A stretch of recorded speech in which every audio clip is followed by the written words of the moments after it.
Hello, everybody. How are you? Wow, a packed room today. Yes, ma'am. Last night, the Trump administration faced another example of judicial overreach. Using his full and proper legal authority, President Trump imposed universal tariffs and reciprocal tariffs on Liberation Day to address the extraordinary threat to our national security and economy posed by large and persistent annual U.S. goods trade deficits. The United States has run a trade deficit of goods every year since 1975.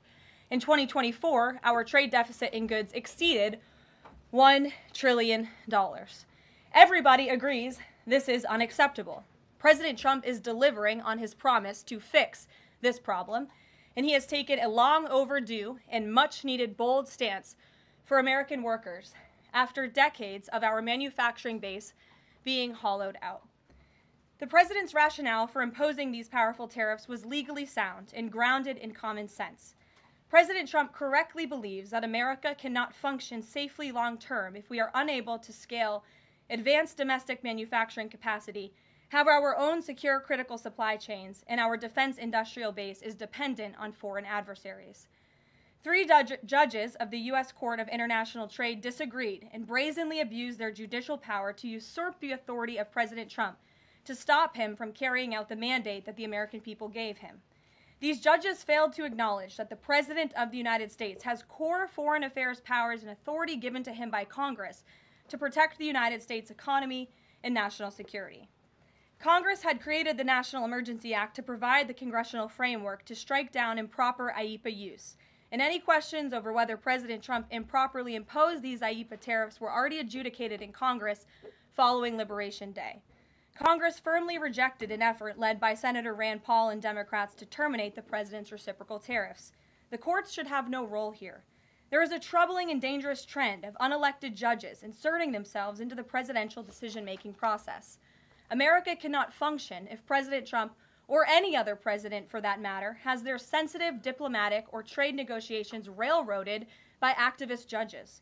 President Trump is in the process of rebalancing America's trading agreements with the entire world, bringing tens of billions of dollars in tariff revenues to our country, and finally ending the United States of America from being ripped off. These judges are threatening to undermine the credibility of the United States on the world stage. The administration has already filed an emergency motion for a stay pending appeal and an immediate administrative stay to strike down this egregious decision.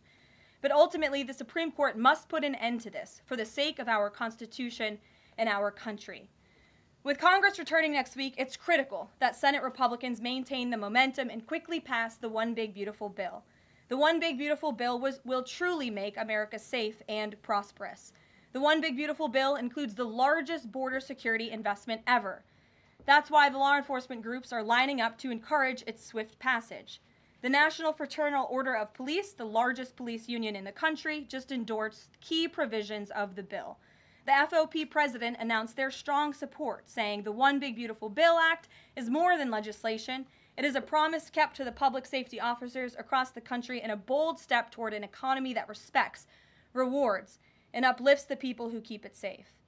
And the National Border Patrol Council, which represents nearly 20,000 Border Patrol agents, hailed the legislation as well. The group's president said this legislation provides a once-in-a-generation investment in the border security of our great country and will make America safer. The One Big Beautiful Bill will guarantee we can permanently have the safest, strongest, and most secure immigration system in American history. I also want to take the opportunity to debunk some false claims that have been circulating in the press about this bill. The blatantly wrong claim that the One Big Beautiful Bill increases the deficit is based on the Congressional Budget Office and other scorekeepers who use shoddy assumptions and have historically been terrible at forecasting across Democrat and Republican administrations alike. For example, just before Congress enacted the original Trump tax cuts at the end of 2017, the same CBO projected that growth would average a mere 1.9% over the next 10 years.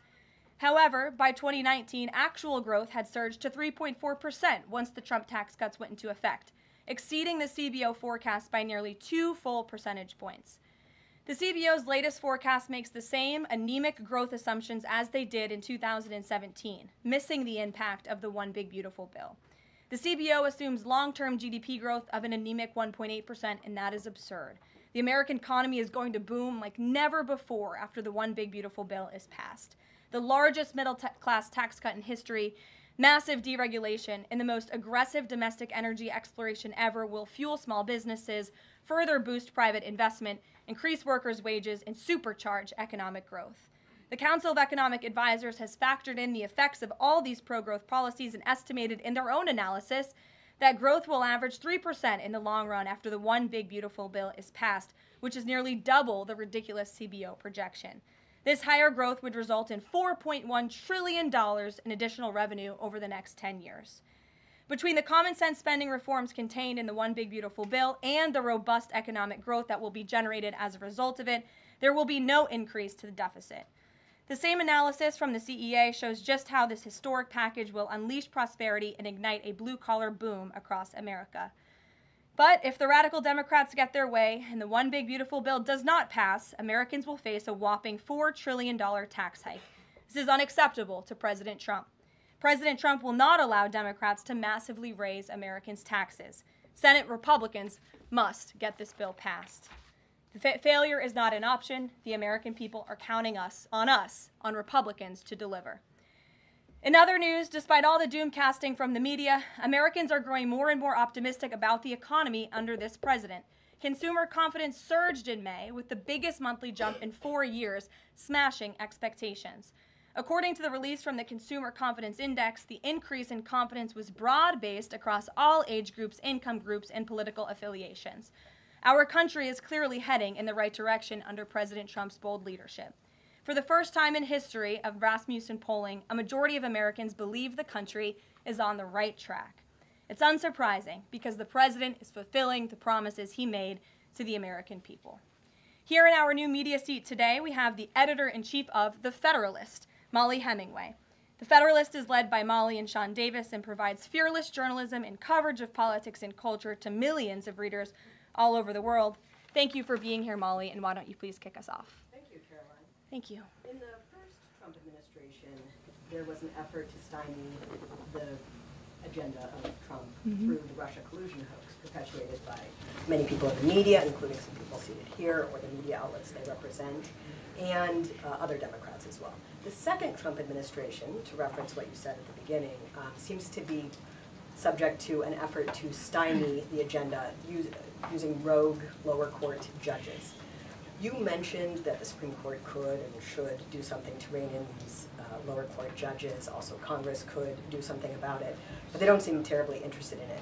It also seems there's not much of an actual coordinated effort from this White House to take and tackle this effort from judges, Democrats and other people using these judges to stymie the agenda. Is there an actual effort by this White House to tackle this issue in a comprehensive way, and if so, what is it?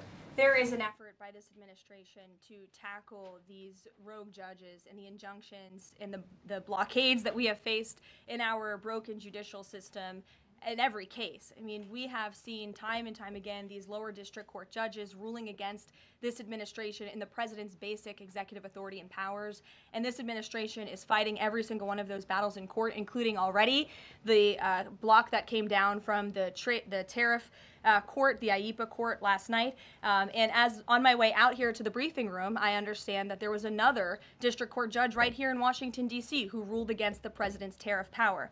And I will get to the heart of your question, and I'm glad that we are addressing this in the room today, because nationwide injunctions ordered against the first Trump administration, Trump 1.0, account for more than half of the injunctions issued in this country since 1963. And President Trump had more injunctions in one full month of office in February than Joe Biden had in 3 years. And let me roll through some of these radical injunctions to paint the picture for the American people at home. These are not just talking points. These are real judges in the court of law who are trying to block the president's power and the policies that he was elected to enact. For example, a court ordered the Trump administration to return already deported terrorist aliens back to the United States. A court has ruled the Trump administration can't even temporarily pause our refugee programs. Courts prohibited the Trump administration from eliminating federal funding for child transgender surgery and mutilation, a practice that the American people overwhelmingly reject. A court also held that the Trump administration could not ban people experiencing gender dysphoria or mental health issues from serving in the military. Ridiculous. Courts prohibited the removal of transgender women from women's prisons despite potential physical harm to real women in those prisons, biological women. A Northern District of California judge issued an absurd ruling that the president cannot fire people within the executive branch without Congress passing a bill, even though Congress has expressly authorized the president through the Office of Personnel Management to authorize reductions in force across agencies. A court also ordered the Trump administration to rehire thousands of already fired employees in several cases. A federal judge blocked the Trump administration from defunding the Department of Education, another signature campaign promise that this president has the power to implement. Courts ordered the Trump administration could not eliminate funding for illegal DEI programs, hence the word illegal. These are illegal programs to begin with, and now the courts are trying to say this president can't roll them back. And a district court judge prohibited the president from issuing any categorical funding freezes. And then another court ordered on top of that the administration makes $2 billion of payments in 36 hours. These are just a few of the ridiculous orders that we have seen from lower district court judges every day, and we hope that the Supreme Court will weigh in and rein them in. But White House advisor Stephen Miller says it's judicial tyranny. Some people are calling it a judicial coup. You're saying you're responding to each and every one of these actions, efforts by these judges to delay or thwart the implementation of the agenda, but is there going to be anything more than that, or is it just going to let this operation continue, even though it could delay everything for years until the presidency is over? The administration is operating under the directive given from the president that we need to comply with the court's orders. He's made that very clear, but we're going to fight them in court, and we're going to win on the merits of these cases because we know we are acting within the president's legal and executive authorities. And thanks for being here. Gabe. Thank you, Karoline. Question on tariffs, but first actually some foreign policy news, some breaking news. Some local Israeli media is reporting that Prime Minister Netanyahu told hostage families that he's accepted a 60-day truce offer. So can you confirm, have Israel and Hamas agreed to a truce? I can confirm that Special Envoy Witkoff and the president submitted a ceasefire proposal to Hamas that Israel backed and supported. Israel signed off on this proposal before it was sent to Hamas. I can also confirm that those discussions are continuing, and we hope that a ceasefire in Gaza will take place so we can return all of the hostages home, and that's been a priority from this administration from the beginning. I won't comment further as we are in the midst of this right now. So to be clear, you don't know if Hamas has accepted it yet? Not to my knowledge, but certainly if that becomes the case and this ceasefire goes into effect, you'll hear it directly from myself, the president, or Special Envoy Witkoff. On tariffs, Kevin Hassett earlier this morning, he brushed off a legal ruling, called it a hiccup, and he said that trade deal negotiations would continue. Why would other countries continue these trade deal negotiations given the ruling? Because other countries around the world have faith in the negotiator-in-chief, President Donald J. Trump. And they also probably see how ridiculous this ruling is, and they understand that the administration is going to win, and we intend to win. We already filed an emergency appeal. We expect to fight this battle all the way to the Supreme Court.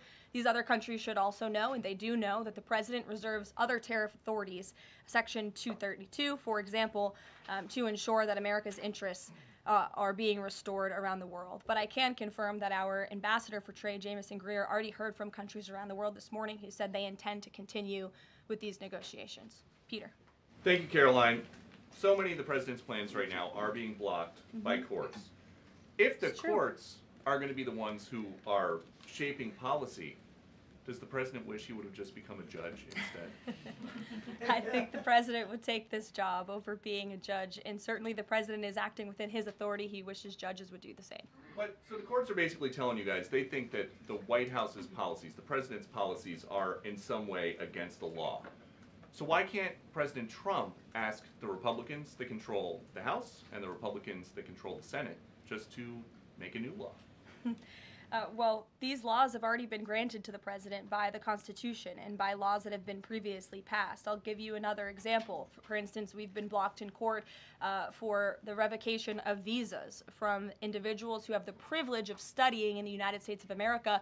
Secretary of State Rubio has simply used his authority to revoke those visas, to revoke that privilege, and we've seen the courts try to block that. So if these judges want to be the Secretary of State or they want to be the president, they can run for office themselves. It should be the other way around. But all of the actions the president has taken rely on legal authorities that have already been granted to him by our nation's existing laws. And on a different topic, there are some folks in President Biden's inner circle, who are now in talks with Republicans in Congress to give interviews about how they may have handled President Biden's decline.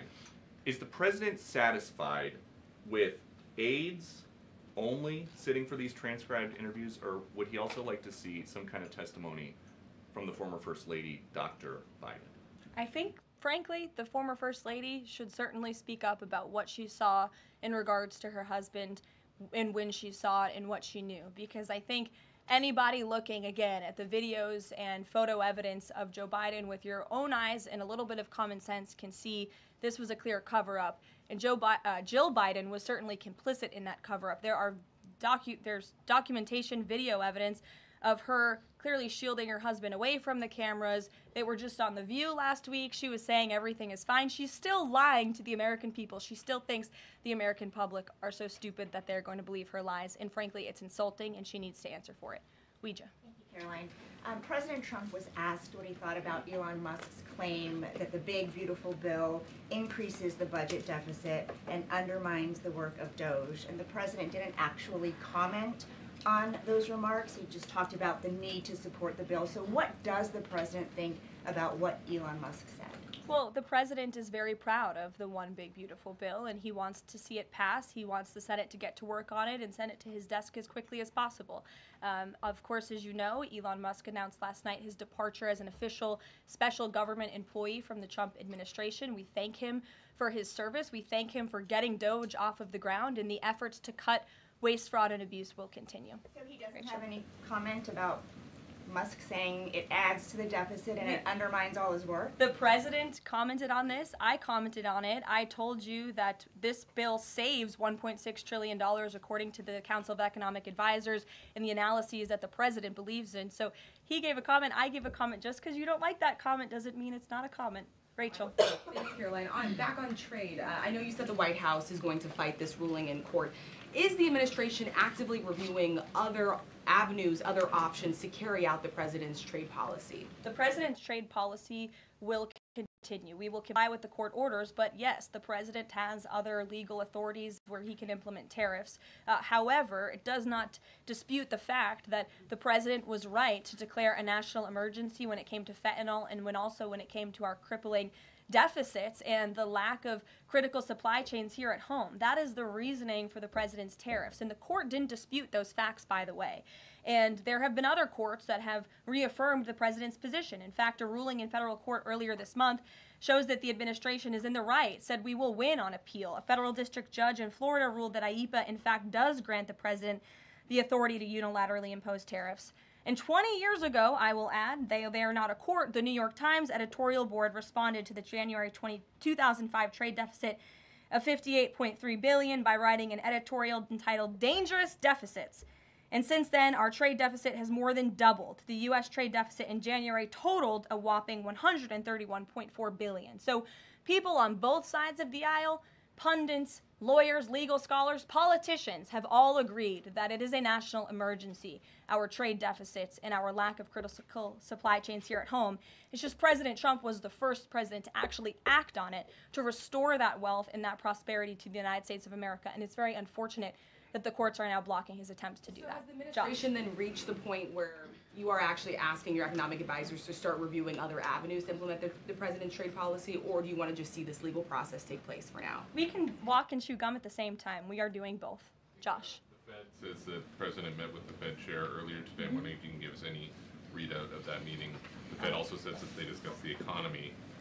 I imagine the president might have shared views on rates as well, but what can you share with us? I can share with you that the president and I both saw the statement that the Fed put out after the meeting. That statement is correct. However, the president did say that he believes the Fed chair is making a mistake by not lowering interest rates, which is putting us at an economic disadvantage to China and other countries. And the president's been very vocal about that, both publicly and now I can reveal privately as well. Did he speak at all about his plans for that position, but whether he would seek to move Jay Powell out of that position or keep him in until his term ends? No. Okay. Kristen. Ask very quickly on the tariff question. You mentioned Section 232 earlier. Are you suggesting that you might sort of speed up some of the existing 232 investigations? Or are you talking potentially using 232 as a replacement power if this ruling doesn't go your way? Of course, you hope it does. I'm not suggesting that. I'm just simply stating the fact that the president has other legal authorities he can use to implement tariffs, and the administration is willing to use those. As you know, we already have applied Section 232 tariffs on specific industries. Yep, thank you. President Trump said that he needed 1.5 to 2 weeks to determine whether or not he believed Vladimir Putin wanted peace. He has been in office now for 4 months. What does he believe is going to happen in the next 1.5 to 2 weeks that would change his opinion?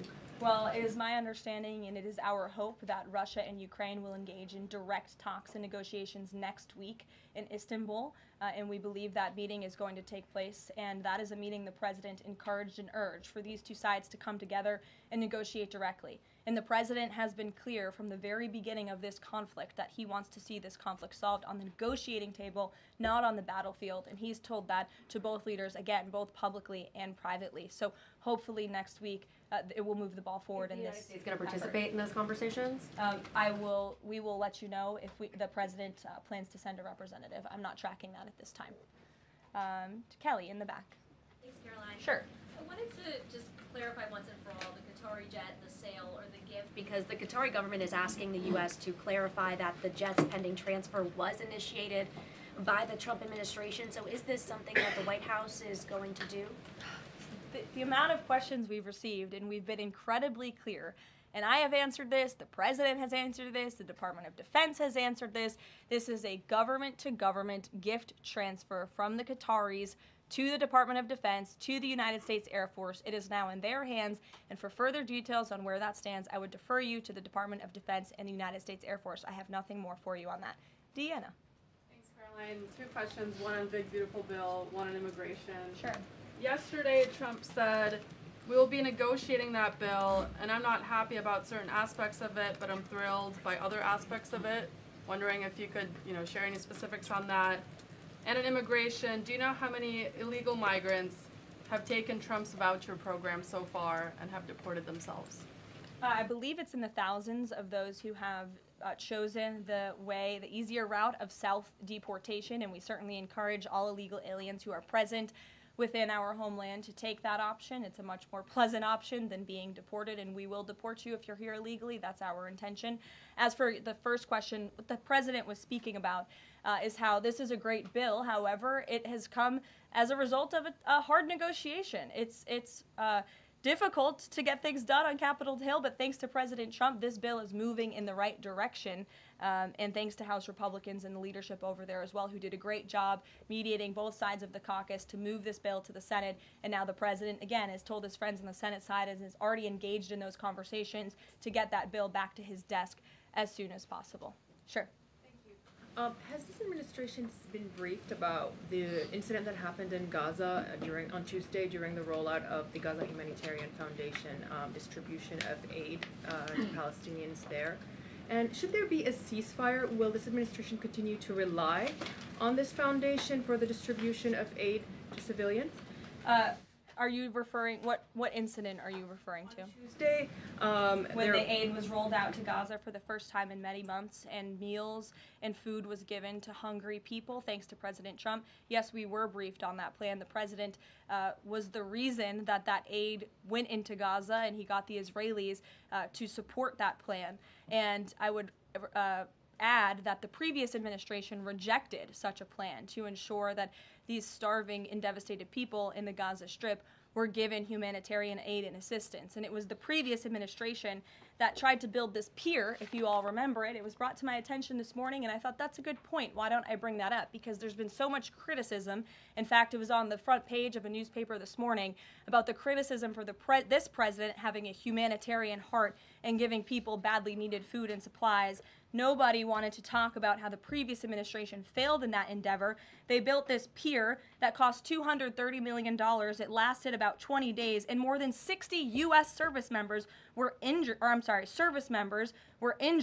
as a part of this floating aid pier that did nothing for the people of Gaza. The president is opening up his humanitarian heart to get aid into the region while his team simultaneously negotiates a ceasefire and the return of all hostages. We are moving the ball forward in a positive direction for all people. The president wants to see peace for all people. Jasmine. Thanks so much, Caroline. A notice investigation found that the Hallmark Maha Commission report that was released last week cites studies that appear to not exist. We know that because in part we reached out to some of the listed authors who said that they didn't write the studies cited. So I want to ask, does the White House have confidence that the information coming from HHS can be trusted? Yes, we have complete confidence in Secretary Kennedy and his team at HHS. I understand there were some formatting issues with the Maha report that are being addressed, and the report will be updated, but it does not negate the substance of the report, which, as you know, is one of the most transformative health reports that has ever been released by the federal government and is backed on good science that has never been recognized by the federal government. And a quick follow-up, can you talk about what tools or research goes into production of these kinds of reports? For instance, is it AI that's used to put together these reports now? I can't speak to that. I would defer you to the Department of Health and Human Services. What I know is just what I told you. Lindsay. Thank you, Caroline. Many small businesses that we've talked to since the tariffs have been in place have said what would really help them is a long-term plan so that they can catch up. In light of what's happened now, this trade war with the courts, how will that impact this 90-day window? Will you guys be adjusting that? And how can you help relieve some of these small businesses? Well, I would say nobody understands the needs of business owners, and nobody has the backs of our small business community more than President Donald J. Trump. He believes, I've heard him talk about this with small business owners himself, that small businesses are truly the backbone of our American economy. And that's why the president is supporting the One Big Beautiful Bill. So for those you spoke to who are asking for a long-term plan, big tax cuts are coming their way. No tax on tips, no tax on overtime for their workers, more money in their pockets. Their bottom lines will be larger. They can pay their people more. Wages are going to go up. Inflation will continue to come down. We've already seen energy prices plummeting as a result of this president's economic and energy agenda that he has been implementing across the federal government, reducing burdensome regulation. All of that is good news for small business owners across the country. That's why they strongly support the president, and that's the Trump economic plan that is underway. And again, you're emphasizing, I believe, the need to pass the One Big Beautiful Bill, and the president wants to see that happen. Sure. Will you still work within that 90-day window for these trade negotiations? Does that still stand? Again, as far as we're concerned, our trade agenda is moving forward, and we've already heard from countries around the world today who will continue to negotiate in good faith with the United States so we can cut good trade deals on behalf of the American people, and we fully expect to win this case in court. Sure. On Golden Dome, the president put out this number of $61 billion. How did he arrive at that? Is that the number it will cost to protect Canada, and is it negotiable, or where did it come from? I can certainly ask the president, and I can check in with our research team, and we'll get you the facts on that number. But the Golden Dome is certainly a significant investment in our nation's national security and homeland security to protect Americans, all of you in this room, from future threats. Any readout on, have the Canadians been talking in good faith about paying to be in it?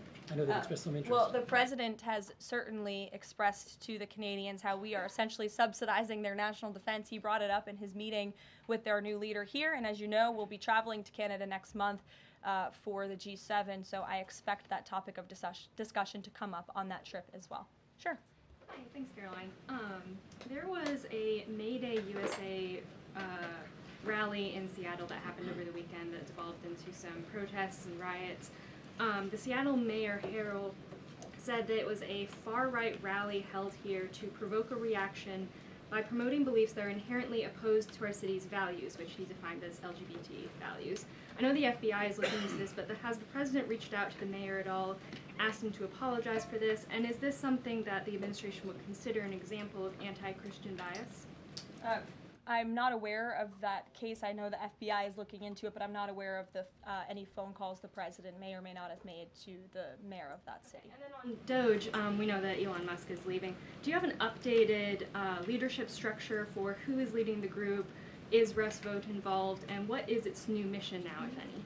Well, the entire cabinet is involved, and I spoke to the president about it this morning, and the entire cabinet understands the need to cut government waste, fraud, and abuse, and each cabinet secretary at their respective agencies is committed to that. That's why they were working hand in hand with Elon Musk, and they'll continue to work with the respective Doge employees who have onboarded as political appointees at all of these agencies. So surely the mission of Doge will continue, and many Doge employees are now political appointees and employees of our government And to the best of my knowledge, all of them intend to stay and continue this important work. Is there a Doge leader taking the place of Mr. Musk? Well, again, the Doge leaders are each and every member of the president's cabinet and the president himself, who is wholeheartedly committed to cutting waste, fraud, and abuse from our government. Michael. Thank you, Caroline. There's conflicting reports out of the Middle East right now. Saudi television network Al Arabia is saying that Israel and Hamas have agreed to a 60-day ceasefire. Sources with Hamas are saying that has not been agreed to. If and when that does happen, will we expect to hear something from President Trump announcing that? As I said earlier, yes, indeed. If there is an announcement to be made, it will come from the White House, the president, myself, or Special Envoy Witkoff. Caroline, one big beautiful bill. The president says he's not happy with all aspects of it. What changes would he like to see be made, and can this bill be both big and beautiful? It is a one big beautiful bill, as the name rings true, and the president, as I said, is currently working with his friends in the Senate who have some recommendations for the bill. Those negotiations and discussions are continuing, but the president's ultimate priority is to get this bill back to his desk for signature. And the president's priorities in this bill are non-negotiable in terms of the tax priorities he wants to see and the large tax cuts in the border investments that are currently in this bill. He is not going to allow them to go away for the American people. Sure, go ahead. Yes, I wanted to ask you about, has the president spoken to any of these foreign leaders about these agreements that have been reached, specifically the case of the United Kingdom that already has an agreement in place after this decision of the court in New York? Has the president talked to foreign leaders about what? About the court decision in New York. Which court decision in New York? The trade court. Oh, the trade court decision. He did speak to the leader of Japan this morning, and he said that was a very good call and a good discussion. And as I said, the president's cabinet, Secretary Lutnick, Secretary Bessent, and Ambassador Jameson Greer have all been in touch with their counterparts in countries around the world to let them know the United States will still be at the negotiating table, and we still expect countries around the world to treat us fairly. Again, I will just close by saying that how ridiculous it is that we've been ripped off, our middle class has been hollowed out, our manufacturing base has left and gone overseas, jobs have been offshored, and now no court did anything about that. No court did anything about hundreds of thousands of people being put out of work, about thousands of factories being closed down, about our deficits going to dangerous levels, as the New York Times has said. But now a court is trying to stop a president from trying to correct those wrongs of the past.